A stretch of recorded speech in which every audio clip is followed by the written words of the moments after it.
Welcome to Garden Chat, and I think one of the hot topics right now is really about this drought that's going on and about watering our plants. So I turned on one of our irrigation systems over here, and the reason I did that is because you really don't know what your irrigation system is doing unless you're watching it. These plants have gotten really tall, so a lot of the plants are not getting reached because they've actually outgrown the area. The heads are just not tall enough, so a lot of times we have to supplement even these areas by hand watering.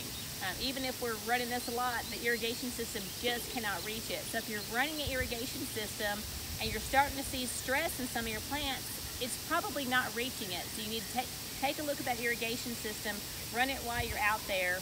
We want an inch a week on our trees, but things like these sun patients and our mums, we really have to water these guys every day. It's critical for the display here to have the color that we've got. But the other thing we really spend a lot of time on is our containers. You want to talk to us, Sherry, a little bit about watering these containers? Yes, we have a lot of containers out in the garden, and I know folks at home have containers, and with this heat still in October, you need to watch the watering on your containers. Make sure you're watering all the way through. Yeah. You also need to water your entire container. And if they've been in there for a while, your roots are going to be tight in there, so you may need to water twice a day. And with this heat, you just need to keep an eye on them and water thoroughly. So if they've ever dried out, you want to water it a second time because that water will just seep all the way through.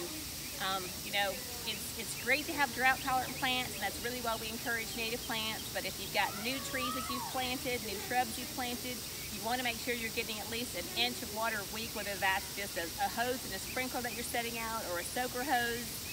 Ideally, you want to water early in the day so that it's not evaporating off, but you also want it to dry off of your plants so you don't get disease problems later on. So if you haven't been watering anything, you want to be careful because a lot of our trees can get stressed out. Some will just go into dormancy, and that's fine, but if you've got some new plantings, make sure you're keeping an eye on them and don't just assume your irrigation system is doing the trick.